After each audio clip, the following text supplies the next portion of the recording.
Setelah mengalahkan serigala abu-abu dan mendapatkan informasi tentang sayap tulangnya, barulah setelah menghabiskan beberapa malam tenggelam dalam pelatihan, Soyan pun memutuskan untuk melanjutkan perjalanan menuju pegunungan mata surga dan menemukan kerumunan orang mulai berbondong-bondong memenuhi jalan.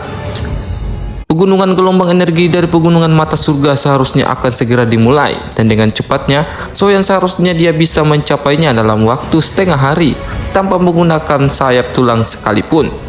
Memang setelah mendengar penjelasan dari serigala abu-abu tentang iblis ponik surga, Soyan menjadi jauh lebih berhati-hati dalam menggunakan sayap tulang karena tidak ingin mengundang masalah lain, mengingat bahwa masalahnya dengan pavilion petir angin belum selesai.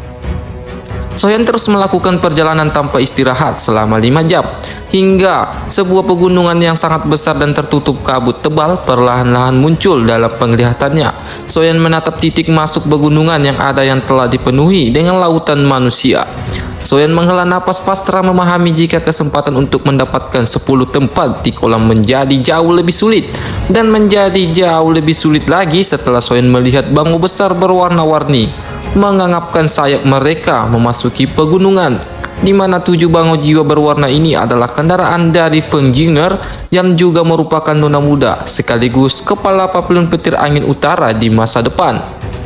Burung bangau besar-besar berwarna-warni yang membawa angin liar muncul di sekitar pegunungan mata surga, membuat semua tatapan para ahli yang ada di sana secara serentak teralih ke langit untuk melihat pemudi paling jenius di pavilion petir angin timur.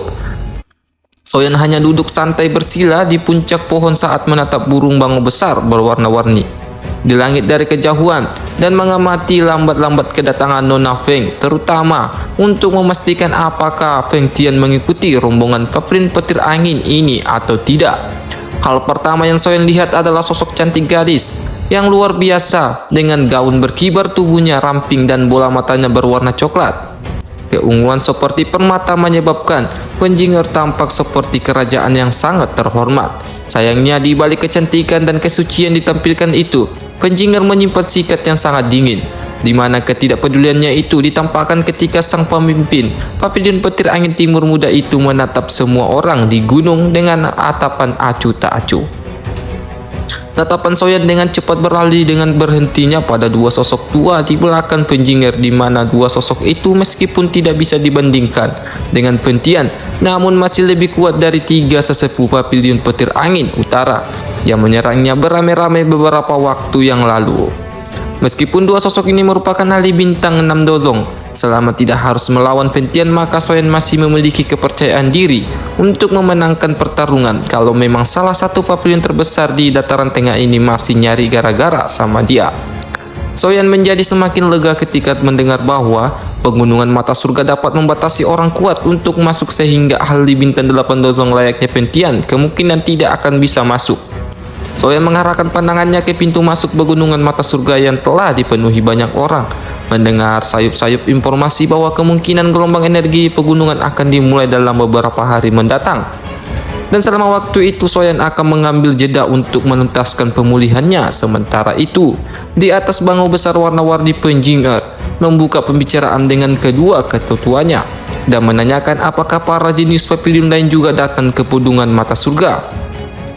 Panutua berjubah hijau pun tertawa kecil, menggambarkan bahwa apa yang dia ketahui pavilion 10.000 pedang telah mengirim Tang Ying, pavilion musim semi mengirimkan Wang Sheng, dan pavilion bintang jatuh juga tidak mau kalah dengan mengirimkan murid inti mereka Mu Jingluang. Feng Jing'er sudah tahu bahwa perebutan 10 tempat dengan menikmati kolam darah di tahun ini tidak akan mudah, karena bahkan tidak hanya jenis pavilion yang datang, masih ada cukup banyak ahli muda yang kemungkinan turut bersaing, tidak kecuali pemuda bernama Soyan yang beberapa waktu belakangan menjadi buah bibir di pavilion mereka. Bagaimana tidak viral, selain juga mampu melepaskan diri dari pengejaran Feng Tian yang terkenal dengan kecepatannya, pemuda antah berantah itu juga bisa menghancurkan formasi 9 penjara petir surgawi yang didirikan oleh 3 tetua pavilion utara dengan kelompok besar. Meskipun mereka juga tahu jika Soyan mampu melakukan itu, karena bantuan tubuh spiritual, harus diakui bahwa pencapaian semacam ini belum tentu dapat ditemui dari 5 generasi muda yang ada. Demikian, kedua tetua terburu-buru menenangkan Penjinger karena meskipun Soyan adalah pemuda luar biasa, bahkan pelatihan yang dimiliki nona muda mereka juga bukan sesuatu yang bisa diremehkan dan bahkan bisa bersaing dengan beberapa ahli dozong tingkat menengah.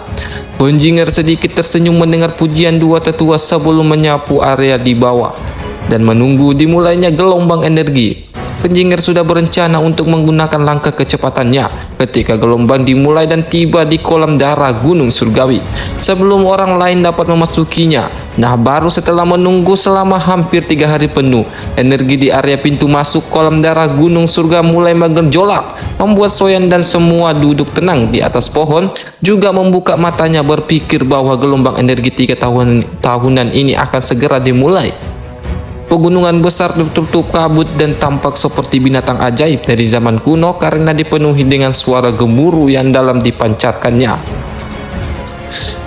Tidak lama setelahnya energi besar datang dari segala arah bergejolak dengan cepat di dalam kabut tebal dan mengeluarkan suara seperti gemericik gelombang laut yang menerobos awan dan menyebar ke seluruh langit. Pegunungan ledakan gelombang energi itu membuat para ahli yang sebelumnya menggantung di langit-langit terburu-buru turun karena jika terkena hempasan energi tersebut bahkan seorang elit dozong pun kemungkinan akan terluka cukup parah. Gelombang energi yang menggelora membahana itu berubah menjadi cahaya warna-warni yang menyilaukan di bawah sinar matahari hingga tampak seperti sungai warna-warni maha luas yang tergantung di langit. Meskipun cantik, semua orang yang ada di sana juga tahu bahwa gelombang energi warna-warni itu menyimpang bahaya yang sangat padat.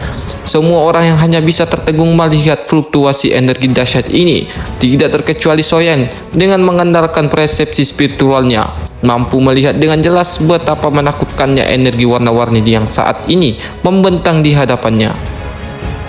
Soyan berdiri setelah tertawa lembut sebelum mengalihkan pandangannya ke pintu masuk dan melihat lautan besar manusia yang sebelumnya menunggu mulai bergerak, membuat semacam rasa panas yang membara muncul di tatapan Soyan. Berpikir bahwa dia juga ingin menjajal ada di level apa anggota generasi muda dataran tengah ini berada. Bangau besar warna-warni di langit segera menggempakkan sayapnya yang besar diikuti dengan Penjinger yang berpamitan kepada kedua tetuanya untuk memulai hunting di tempat kolam darah Gunung Surga. Baru setelah itu, nona muda Papilun Petir Angin Timur memutar tubuhnya di udara, berubah menjadi cahaya warna-warni dengan cepat. Perak samar muncul di kakinya, menjelma menjadi semacam bayangan burung cantik yang turun dari langit. Kemudian sampai Penjinger selesai menunjukkan kecantikannya, suara deras angin kencang tiba-tiba muncul dan hanya dalam 2 napas sosok lain meleset di atas kepalanya hingga membuat Penjinger air auto kesal dan berusaha menghentikan sosok lain itu. Sosok yang tidak lain adalah Soyan. Itu hanya mendengus dingin melihat Penjinger berusaha menghentikannya sebelum membuat busur di udara dan akhirnya mendarat di dalam pegunungan. Ekspresi Penjinger berubah menjadi jelek setelah melihat orang yang tidak dikenal benar-benar mendahuluinya dalam memasuki pegunungan. Beberapa saat kemudian Penjinger juga turut memasuki pegunungan dan meminta Soyan untuk berhenti sejenak. Saat melihat pemuda itu sudah hendak pergi memasuki pegunungan lebih dalam, namun sayangnya Soyan tidak mendengar teriakan itu, sehingga sang tua muda ketiga keluarga Xiao pun memacu kakinya lebih cepat demi mendapatkan 10 tempat di kolam darah. Nah, berhubungan si orang entah berantah ini tidak menghiraukan permintaannya sama sekali.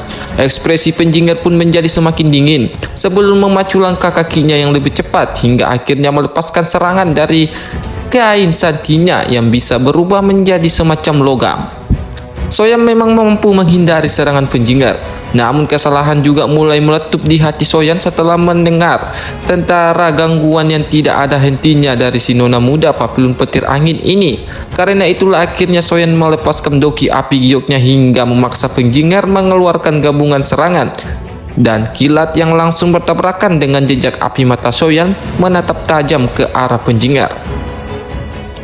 Sebelum melayangkan pujian bahwa kemampuan nona muda Papilun Petir Angin dalam menggabungkan 2 elemen doki itu memang sesuai dengan reputasi besarnya. Di sisi lain, Penjinger pun ternyata sudah mengetahui identitas Soyan dan balik memuji kemampuan pemuda yang entah datang dari mana, namun tiba-tiba saja menunjukkan kemampuan untuk menghancurkan informasi penjara semil surgawi petir surga serta melarikan diri dari tangan kepala Papilun Utara, Pentian. Pertikaian antara Soyan dan Penjinger nampaknya langsung menyita perhatian para generasi muda yang telah memasuki gunung. Tidak menyangka jika mereka langsung bisa melihat momen baku hantam dari dua di antara generasi muda paling diunggulkan dalam perebut hutan 10 tempat di kolam darah. Namun ternyata baik Soyan maupun Penjinger memutuskan untuk tidak jadi baku hantam, di mana Penjinger bersedia untuk menilai baku hantamnya dengan Soyan sampai nanti mereka mau bertemu lagi di kolam darah. Kalau Soyan memiliki kesempatan untuk mencapai kolam darah gunung surga, mengingat semua pencapaiannya selama ini hanya karena bantuan tubuh spiritual di dalam tubuhnya. Soyan tertawa dingin dalam hatinya saat melihat Penjinger memutar tubuhnya seperti kupu-kupu sebelum beranjak pergi, sebelum akhirnya ikut mengangkatkan kakinya dan menghilang dalam kabut. Di tatapan kecewa semua orang yang enggak jadi lihat tawuran singkat cerita.